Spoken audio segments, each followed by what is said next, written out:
ہم شرمندہ نہیں ہیں، انسانوں کو کپڑوں پہ نہیں تولا جاتا۔ آج کا میرا دیس کا مالدار اتنا فقیر ہو گیا ہے، اتنا چھوٹا ہو گیا ہے کہ وہ اپنا تعارف کروانے کے لیے 50 لاکھ کی گھڑی لیتا ہے، 6 لاکھ کا جوتا لیتا ہے۔ آج کی بیگم اتنی چھوٹی ہو گئی ہے کہ اپنے قد کو بڑا کرنے کے لیے وہ 10 لاکھ کا ہینڈ بیگ لیتی ہے کہ دیکھو میرا بیگ 10 لاکھ کا ہے۔ ارے میری بہن، تو 10 ٹکے کی بھی نہیں رہی اگر تو نے بیگ سے اپنے آپ کو بڑا بنایا۔ او میرے دوست، تو 2 ٹکے کا نہیں ہے اگر تو 10 لاکھ کے جوتے اور 50 لاکھ کی گھڑی سے اگر تو بڑا بننا چاہتا ہے۔ ارے اس دھوکے سے نکلو۔ برینڈڈ برینڈڈ برینڈڈ، کہاں جا رہے ہو؟ جب تم اپنی ذات میں بے قیمت ہو تو رب ذوالجلال کی قسم تمہاری گھڑیاں، تمہارے بیگ، تمہاری گاڑیاں، تمہارے بنگلے تمہاری عزت کو بڑھا نہیں سکتے۔ ابا جان، آج ہم خوشی سے بلند ہیں کہ ہمارے باپ نے بددیانتی نہیں کی۔ گھر میں تشریف لائے، کہنے کہ فاطمہ کچھ پیسے ہیں، میرا انگور کھانے کو جی چاہ رہا۔ بس فاطمہ رونے لگی۔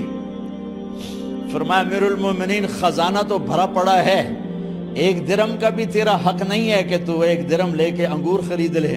تو تڑپ اٹھے، فاطمہ میں جہنم نہیں برداشت کر سکتا۔ او میرے بھائیو، جو دن رات سود میں پھنس چکے ہو، جو دن رات جوے شراب میں پھنس چکے ہو، کیسے اللہ کے سامنے سرخرو ہو کر کھڑے ہو گئے؟ ایک رات گھر میں تشریف لائے، بچیاں، بیٹیاں، منہ پہ ہاتھ، کپڑا رکھا، دوپٹہ رکھا منہ پہ، اور بات کریں۔ آپ نے پوچھا ارے کیا ہوا تمہیں، یہ منہ پہ کپڑا کیوں رکھتے ہو؟ تو خاموش ہو گئی، لیکن گھر کی خادمہ رو پڑی۔ کہا امیر المومنین، آج آپ کی بیٹیوں نے کچا پیاز توڑ کے اس سے روٹی کھائی، سالن کھائی، اور میرے آج کا تاجر کہتا ہے جھوٹ نہ بولوں تو کاروبار کیسے؟ میرا افسر کہتا ہے رشوت نہ لوں تو گزارا کیسے کروں؟ تو عمر بن عبدالعزیز پھس پہ ہچکیوں کے ساتھ روئے کہ میری بچیوں، میں تمہیں بڑے اچھے کھانے کھلا سکتا ہوں پر میں جہنم کی آگ برداشت نہیں کر سکتا۔ بھائیو، اس بندے نے اپنے آپ کو ذبح کر دی، اللہ کو راضی کرنے کے لیے ذبح کر دی، اپنے ذات کو، اپنے جذبات کو، اپنے احساسات کو۔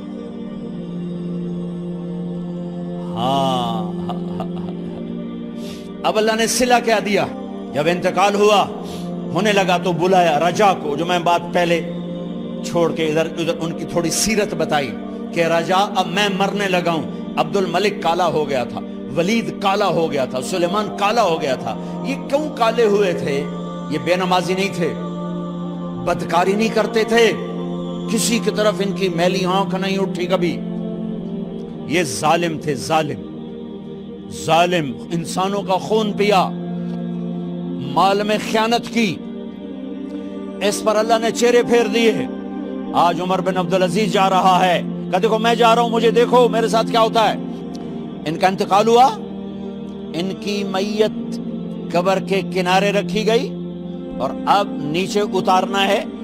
سلیمان کی میت کو اتارنے لگے تو ہلنے لگا اور عذاب قبر پہلے شروع ہو گیا۔ عمر کی میت کو جب قبر کے قریب کیا گیا، ایسے ہوا کا جھونکا آیا، ایک پرچہ ایسے لہراتا ہوا یوں آیا، یوں آیا، یوں آیا اور عمر کے سینے پر گر گیا۔ لوگ کٹھے ہو گئے، پرچے کو کھول کے دیکھا گیا تو اس پہ لکھا تھا بسم اللہ الرحمن الرحیم، براءۃ من اللہ لعمر ابن عبد العزیز من النار۔ یہ پروانہ ہے اللہ کی طرف سے اس کے بندے عمر کے لیے کہ اسے جہنم سے نجات کی خوشخبری سنا دی جائے۔ آہا، مرنا ہو تو یوں مرو، اللہ ایسی موت دے دے. کہتے ہیں پھر میں نے ان کو قبر میں اتارا. جب قبر میں اتارا تو کیا دیکھا؟ میں نے کفن کی گرہ کھولی تو چہرہ قبلے کی طرف، اور یوں لگا جیسے 14ویں رات کا چاند قبر میں اتر آیا ہو. اور آخری بات کرتا ہوں، میرے بھائیوں بہنوں، اپنے اللہ سے صلح کر